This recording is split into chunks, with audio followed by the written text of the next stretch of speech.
Economic growth से ही start करना है, ठीक है। हाँ, ये दोनों की डेफिनेशन हो गई। अब हम पढ़ेंगे नेक्स्ट सस्टेनेबल डेवलपमेंट के बारे में। अब इस चैप्टर को कंप्लीट कर देते हैं, साथ साथ में जो इसके नोट्स बनते जाएंगे वो मैं आपको बताती जाऊंगी। जैसे कि सबसे पहले हम देखेंगे सस्टेनेबल डेवलपमेंट के बारे में।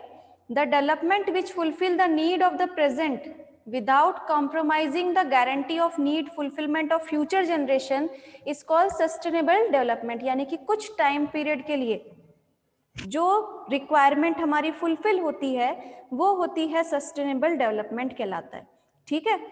इसमें ये डेफिनेशन आ जाएगी आपकी द डेवलपमेंट से लेकर सस्टेनेबल डेवलपमेंट के डेवलपमेंट तक।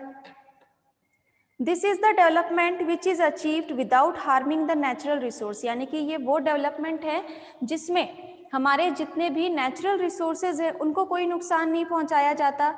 It can be said that the economic development which is achieved while maintaining the continuity of natural resource is called sustainable development. यानी कि जिसमें हमारे नेचुरल रिसोर्सेज का खास ध्यान रखा जाए कि जिससे उनको कोई नुकसान ना पहुंचे, ऐसा जो डेवलपमेंट होगा वो सस्टेनेबल डेवलपमेंट कहलाता है, ठीक है।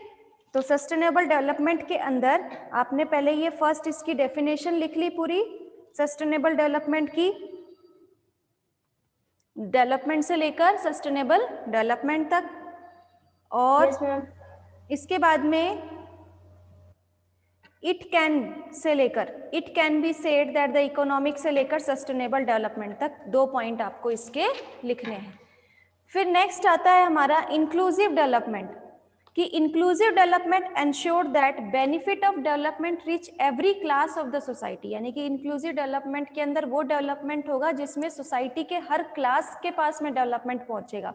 जैसे हर क्लास में हर सेक्शन, जो पुअर हैं, जो बिलो पॉवर्टी लाइन है और जो बैकवर्ड क्लासेस के जो लोग हैं उन सब तक ये डेवलपमेंट जो है वो फैसिलिटी वो भी उसका लाभ उठा सके, वो कहलाएगा इंक्लूसिव डेवलपमेंट।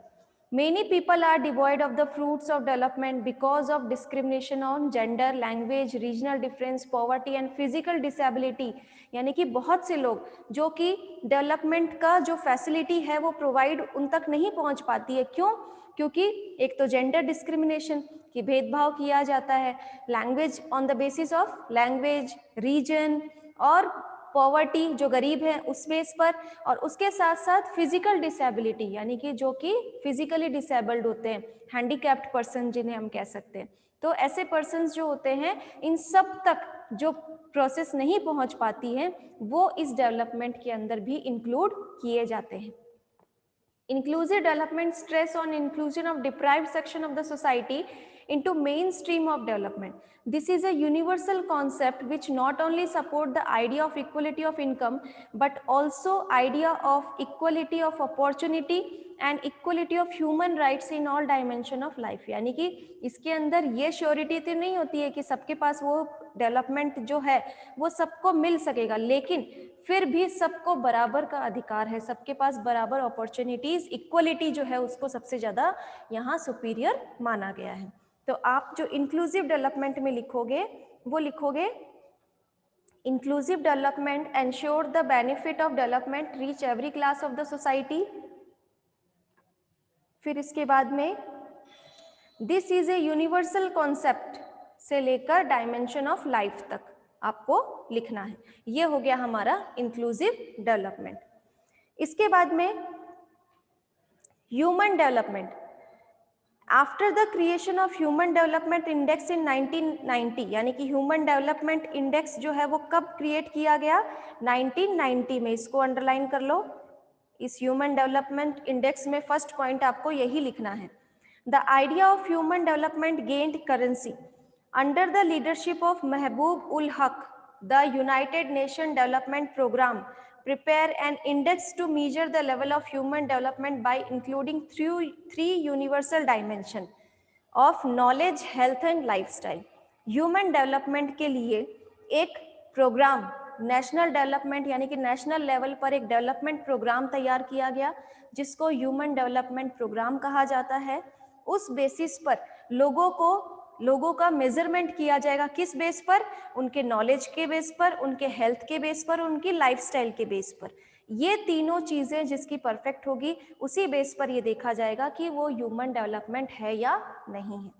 तो सबसे पहले this index was made with a goal to ensure that the expansion of alternative of people as the ultimate parameter to measure the result of development, यानी कि ये एक पैरामीटर तैयार किया गया है जिस बेस के ऊपर ह्यूमन डेवलपमेंट को मेजर किया जाएगा on the basis of their knowledge, health and lifestyle. This index changed the issue of development from money centric to human centric, यानी कि जहां पर डेवलपमेंट सिर्फ मनी बेस के ऊपर देखा जा रहा था, अब उसको ह्यूमन सेंटर पावर बनाकर, यानी कि ह्यूमन का ओवरऑल डेवलपमेंट हो रहा है या नहीं हो रहा है, उस बेसिस पर आकलन किया जाएगा। This is an effective index to measure the level of development and welfare of nation and to compare different nation, यानी कि इससे सिर्फ ह्यूमन बीइंग का ही डेवलपमेंट नहीं बल्कि एक नेशन का भी डेवलपमेंट होगा, क्योंकि जहां पर नॉलेजेबल और स्किल पर्सन्स होंगे वहां वो और ज़्यादा डेवलपमेंट किसका होगा, हमारे नेशन का। तो इसके अंदर सबसे पहला पॉइंट, जैसा मैंने आपको बताया था कि human development index in 1990 create किया गया, तो आप इसको आफ्टर से ही लिख लो। After the creation of human development index in 1990 the idea of human development gained currency, ये फर्स्ट पॉइंट हो जाएगा। सेकेंड पॉइंट होगा अंडर द लीडरशिप से लेकर लाइफस्टाइल तक, ये आपका थर्ड पॉइंट हो जाएगा। फिर दिस इंडेक्स, दो लाइन छोड़कर देखो, this index change the issue of development from money centric to human centric, और दिस इज एन इफेक्टिव से लेकर आपका डिफरेंट नेशन, ये आपके 4 पॉइंट हो गए ह्यूमन डेवलपमेंट के। ठीक है, तो 3 नंबर का भी क्वेश्चन अगर ह्यूमन डेवलपमेंट का पूछा जाता है तो इजीली ये अपने आंसर बन सकते। इसके बाद में नेक्स्ट आता है हमारा प्लानिंग इन इंडिया, कि किस तरीके से डेवलपमेंट के प्रोसेस को आगे बढ़ाने के लिए प्लानिंग की गई है। जैसे कि पंचवर्षीय योजना के बारे में आप लोगों ने सुना ही होगा कि 5 ईयर प्लानिंग की जाती है, यानी कि प्री प्लान, पहले से ही प्लान करना कि हम आगे आने वाले 5 सालों में क्या करने वाले हैं। तो ये सारी चीज़ें कहाँ से क्रिएट हुई हैं उसके बारे में हम पहले पढ़ेंगे। We want to use time, money and other resource in a way that most of the tasks can be accomplished in a better way. Making an outline is the first step to finish any routine task at home. After that, the individual or family tries to utilize the resource in a way that the task can be done in the best possible way. यानी कि हर काम को करने के लिए, एक better result देने के लिए क्या चाहिए हमें, सबसे पहले कि उसको हम टाइम दे सकें, मनी की ज़रूरत होगी ताकि हम उससे रिलेटेड जो रिसोर्सेज हैं उसको कलेक्ट कर सकें, और उन रिसोर्सेज को हमें यूटिलाइज कैसे करना है, ये तीनों चीज़ें सबसे ज़्यादा इम्पॉर्टेंट रखती है कि हमें क्या करना है अपने बेटर रिजल्ट के लिए। जैसे कि चाहे वो घर का ही काम हो चाहे स्कूल का हो, हम कोई भी काम करते हैं तो उससे पहले हम एक रफली आउटलाइन ड्रॉ करते हैं कि हमें करना क्या है उससे रिलेटेड, तो वो जो रफ आइडिया होता है वो हमें उस काम को पूरा करने में हेल्प करता है। उसी तरीके से हमारे ये सारी चीज़ें, ये जो डायमेंशंस हैं वो इंडिया के लिए, हमारे कंट्री के लिए, नेशन के लिए भी इम्पॉर्टेंस है कि उसको चलाने के लिए हमें सबसे पहले क्या करना होगा, उसकी प्लानिंग करनी होगी। Similarly a nation also want to achieve its goal by proper utilisation of resource, की नेशन को भी एक प्रॉपर यूटिलाइजेशन रिसोर्सेज का हो, नेशन भी यही चाहेगा। Planning is a technique by which different goals are tried to be achieved by allocating available resources for different goals on priority basis, कि जो प्लानिंग है वो एक ऐसी टेक्निक है जो हमारे रिसोर्स, जो हमारा गोल है वहाँ तक हमें पहुँचाने में सबसे ज़्यादा हेल्पफुल होता है, रिसोर्सेज का सही तरीके से यूज़ करके। There are some important components of planning. कौन कौन से कंपोनेंट्स है प्लानिंग के? The first component is defining the goal and objective in proper order, कि गोल एंड ऑब्जेक्टिव, कि हमारा एम क्या है और उसके पीछे हमारा मकसद क्या है, ये सबसे पहले हमारा कंफर्म होना चाहिए। Second component is making an estimate is of available resource, फिर हम ये देखेंगे कि हमारे पास रिसोर्सेज क्या क्या हैं। And third component is to allocate and utilise the resource, यानी कि हम उस रिसोर्स को किस तरीके से यूटिलाइज करेंगे और जो नहीं है उसको हम कैसे लेकर आएंगे। In order to obtain the goals and objective, goals and objectives को पूरा करने में। तो ये देखो, ये आपका पूरा चैप्टर, ये पूरा पैराग्राफ जो है, ये आपको एक क्वेश्चन तैयार होता है यहाँ पर कि अगर हमें हमारे गोल तक पहुँचना है तो क्या क्या प्रोसेस, कौन कौन से कंपोनेंट्स हैं प्लानिंग के, तो वो चीज़ें हम यहाँ पर लिख सकते हैं। देखो, there are some important components of planning, यहाँ से आप इसको अंडरलाइन करोगे, there are some components of planning, यहाँ से लेकर लास्ट ऑब्जेक्टिव तक। तो ये आपका एक क्वेश्चन बन गया, 3 प्लानिंग हो गई आपकी। क्योंकि अब अगर हमारा सिलेबस जो है वो कम है तो हमें एक एक चीज़ जो है वो हमारे लिए बहुत ज़्यादा इंपॉर्टेंट हो जाएगी। हम ये नहीं सोचें कि कम हो गया है तो हमें कम ही पढ़ना पड़ेगा, बल्कि जो चीज़ें हैं उसे हमें और ज़्यादा अच्छे से पढ़ना होगा।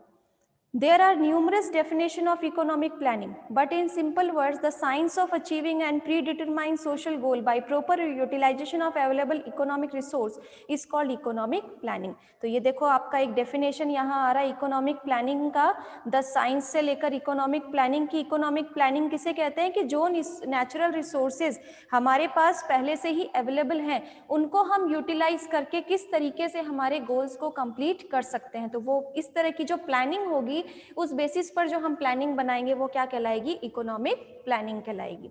ठीक है। The central authority takes important decision in the process of economic planning. The central authority decide the pace, direction, management and determination of economy. जो सेंट्रल अथॉरिटी है, यानी कि जो चीजें हमने अपने प्रायोरिटी बेस पर ले रखा है, वो सारी चीजें क्या डिसाइड करेगी, हमारी इकोनॉमी को डिसाइड करती है। यानी कि क्या क्या चीजें हम कितना उस पर इन्वेस्ट कर सकते हैं, वो सारी चीजें हमारी इकोनॉमी बेसिस पर ही काम करेगी। तो ये लाइन भी आप इकोनॉमिक प्लानिंग में ऐड कर सकते हो, द सेंटर अथॉरिटी से लेकर डिटर्मिनेशन ऑफ इकोनॉमी तक। इसके बाद में नेक्स्ट हम देखेंगे कि प्लानिंग क्या है। तो planning is the technique to obtain goal by using resource, कि रिसोर्स को यूज करके हम किस तरीके से, प्लानिंग जो है वो एक तरह की टेक्निक है जिसमें हम रिसोर्स को यूज करके हमारे गोल्स को पा सकते हैं। A nation can use this technique to achieve goal in many sphere like family planning, financial planning, etc. कि ये जो नेशन है उसमें ये गोल्स जो है वो कैसे अचीव किए जा सकते हैं, जैसे कि फैमिली के अंदर हम प्लानिंग करते हैं, कोई फाइनेंशियल प्लानिंग करते हैं घर के ऊपर कि अगर इस महीने में हमारा ये बजट है और हमें इस तरीके से चलना है, तो वो चीज़ें भी क्या होगी, हमारी फाइनेंशियल प्लानिंग कहलाएगी, फैमिली प्लानिंग कहलाएगी। तो यही प्लानिंग सिस्टम हमारे नेशन के ऊपर भी लागू होती है। तो आपको ये टिक करना है प्लानिंग से लेकर फाइनेंशियल प्लानिंग एक्सेट्रा तक। When the planning technique is utilized for development of economy or for achieving the desired economic goals, then it is called economic planning। यानी कि जब ये इसी टेक्निक के द्वारा हम ये यूज करते हैं फॉर द नेशन, तो यही टेक्निक यूज करें कि हमें, हमारे पास इतना नेचुरल रिसोर्स है, हमें आगे इस तरीके से चलना है, तो वो हमारे नेशन के लिए क्या कहलाएगी, एक इकोनॉमिक प्लानिंग कहलाएगी। जहां पर हम पैसों से रिलेटेड जहां पर कोई प्लानिंग करते हैं वो इकोनॉमिक प्लानिंग कहलाती है। Soviet Union was the first to use the technique of economic planning at national level. इसको भी आप अंडरलाइन कर लीजिए कि नेशनल लेवल पर इकोनॉमिक प्लानिंग जो है उसका यूज सबसे पहले किसने किया था, यूएसएसआर ने। So Soviet Union announced the central planning in 1928 and followed the path of economic development through 5-year plan।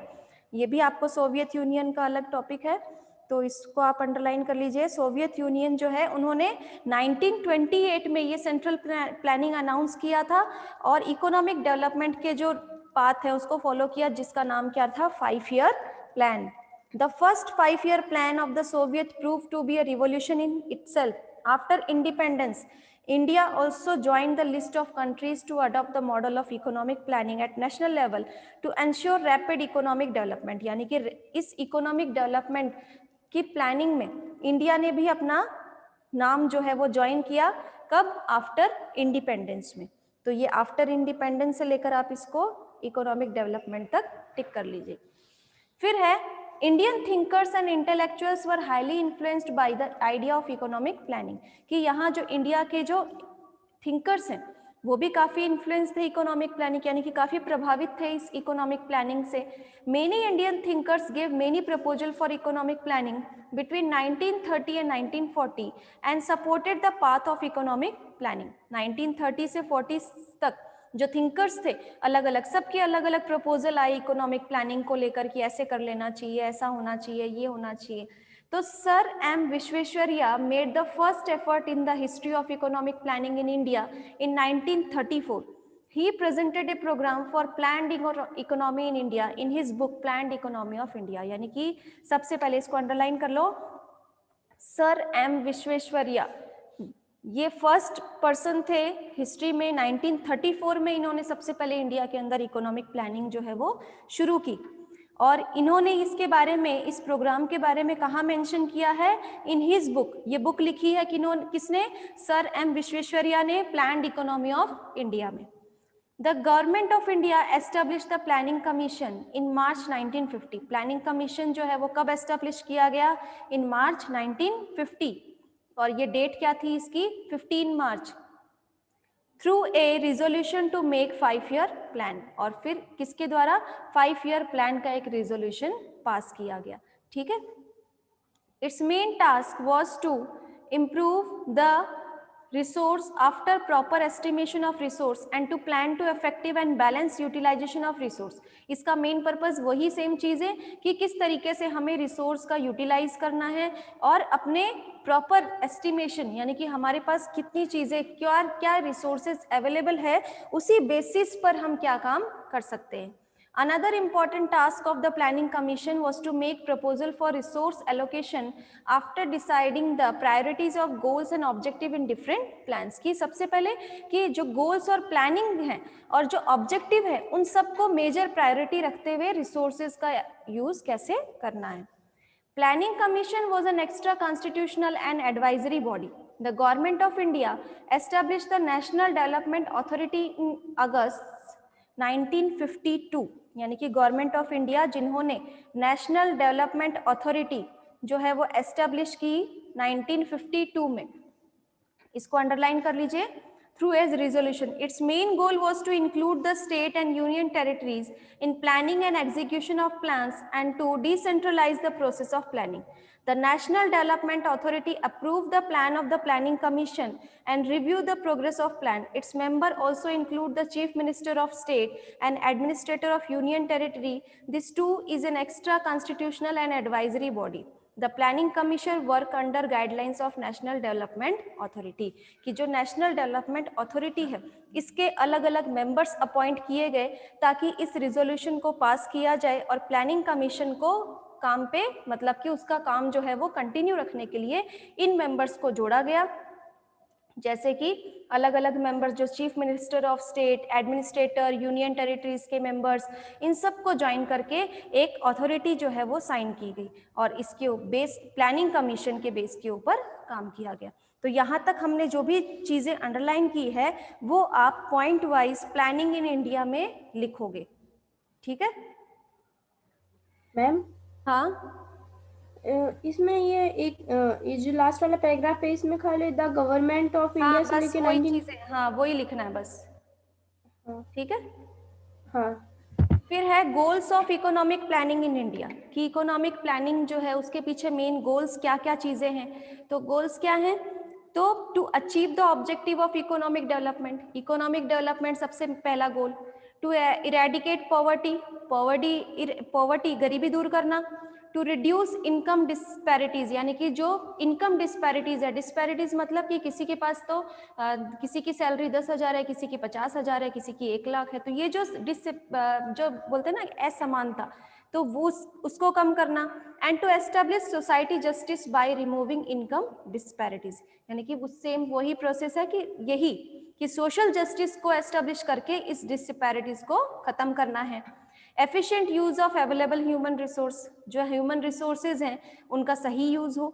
And expansion of opportunity of employment, और एम्प्लॉयमेंट की अपॉर्चुनिटी सभी को बराबर की दी जाए। Self sufficiency in all sector, यानी कि सब लोग सेल्फ सफिशिएंसी, यानी कि अगर कहीं पर वो एम्प्लॉयड नहीं होते तो भी उनके पास वो इतने कैपेबल हो कि कहीं पर भी वो खुद का भी कोई काम कर सके। इन फूड ग्रेन, ज़्यादातर किसमें? फूड ग्रेन, एग्रीकल्चर्स में।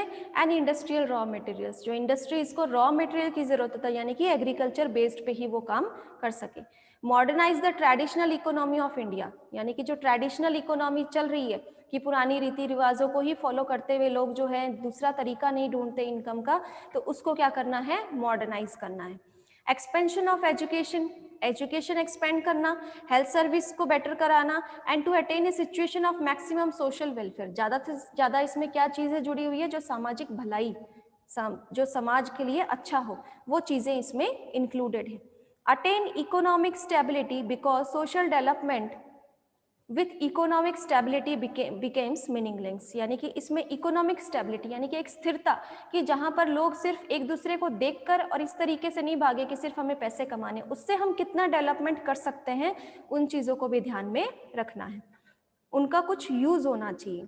Rural development, expansion of social and economic service, growth in energy production, यानी कि जो रूरल एरियाज हैं उनका डेवलपमेंट होना, सोशली कम्युनिटी सर्विसेज को बढ़ाना, और उसके साथ साथ एनर्जी प्रोडक्शंस को बढ़ाना, जो विंड एनर्जी है, इलेक्ट्रिसिटी है, ये सारी चीज़ें जो एनर्जी, न्यूक्लियर एनर्जीज हैं, जिनका सही यूज होना ज़रूरी है। फिर देखो डिस्पैरिटीज जो है, ये 5 ईयर प्लान बनाए गए हैं। जो ये 5 ईयर प्लान है, ये स्टार्ट कब हुआ था, 1951 में स्टार्ट हुआ। 1 अप्रैल 1951 में सबसे पहला 5 ईयर प्लान जो है वो लागू किया गया। हर 5 साल बाद में दूसरा 5 ईयर प्लान चलता है। 2017 तक देखो 12th 5 ईयर प्लान था, जो कि अभी 2012 5 ईयर प्लान ही चल रहा है 2017 से, और ये 5 यानी कि अब इसमें कब आएगा, 2022 में आएगा।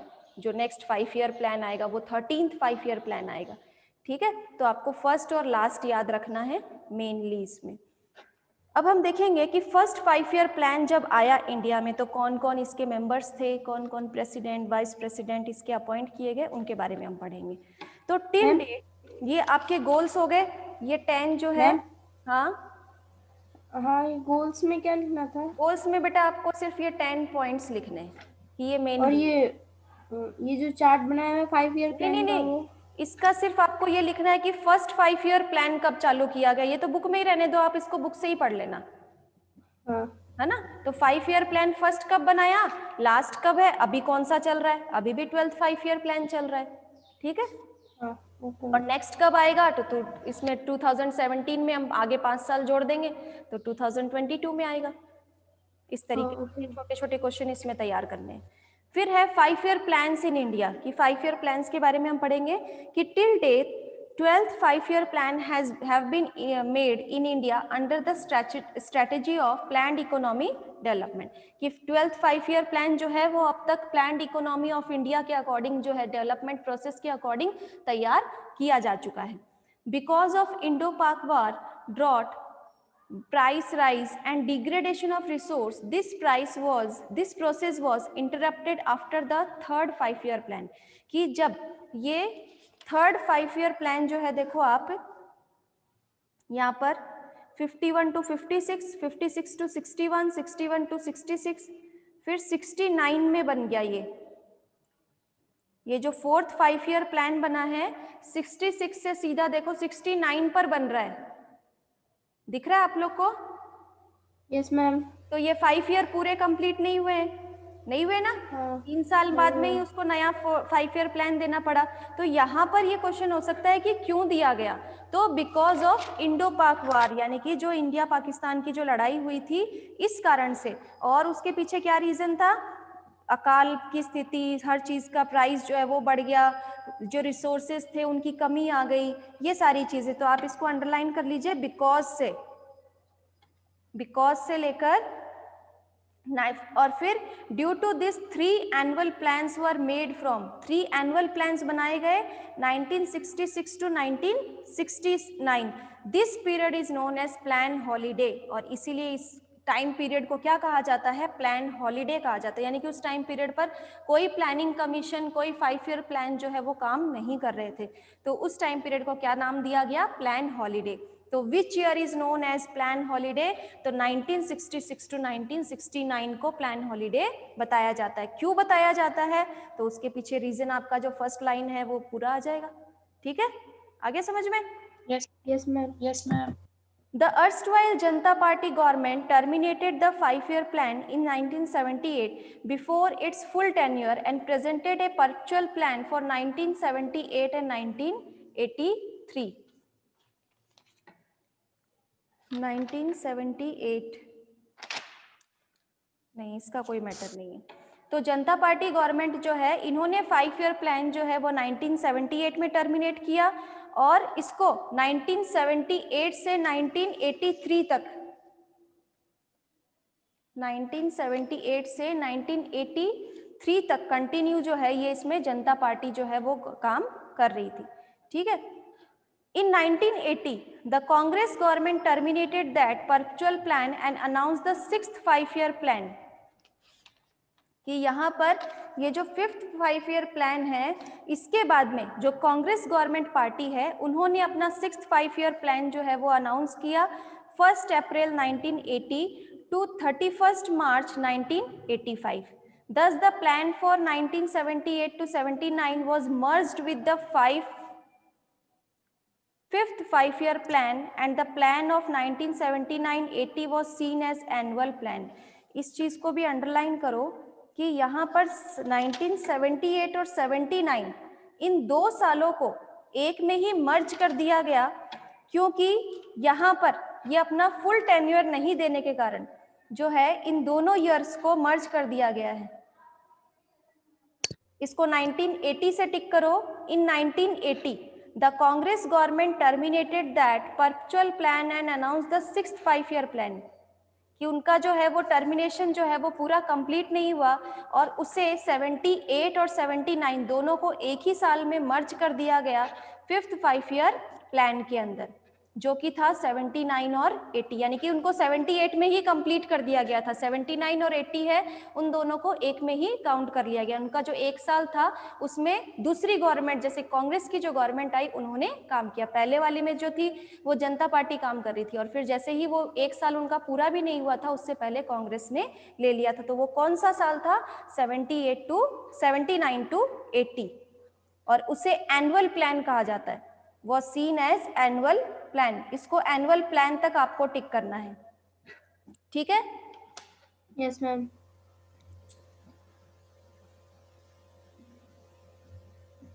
नेक्स्ट है, similarly the 8th 5-year plan could not be started in 1990 because of rapid changes in political situation. जो हमारा 8th 5-year प्लान है ये भी देखो 1990 में शुरू नहीं हुआ, जहाँ की ये 1990 में कंप्लीट हो चुका था। यहाँ 91 में नेक्स्ट आ जाना चाहिए था, लेकिन ये शुरू कब किया गया? 1992 को।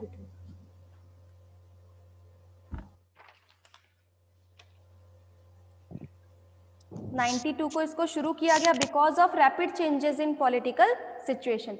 पॉलिटिकल सिचुएशंस में रैपिड चेंजेस आने के कारण। और इससे पहले वाला देखो, जो अभी हम 5th 5-year प्लान में 79-80 वाला पढ़ रहे थे ना, कि वहाँ 1 ईयर का जो गैप आ रहा है वो देखो कैसे आएगा। आप स्टार्टिंग से देखो इस टेबल को, 51 to 56 है, है ना? फिर 56 to 61, यानी कि जो लास्ट वाला जो ईयर है वो इसी में काउंट होता है। फिर 61 to 66, फिर यहाँ देखो ये शुरू हुआ 69 से, क्योंकि यहाँ पर तो वो प्लान हॉलीडे आ गया था, ठीक है? 74, ये वापस 74 से शुरू हुआ 79 में, लेकिन यहाँ 79 से आना चाहिए था ना लास्ट। ये कब शुरू हुआ? 1980 में। तो ये 1 ईयर जो है वो 79 to 80 वाला यहाँ पर आएगा, ठीक है? और उसी तरीके से जो 8th 5-year प्लान है जो कि 90 में शुरू होना चाहिए था, ये कब स्टार्ट हो रहा है? 1992 में, ठीक है?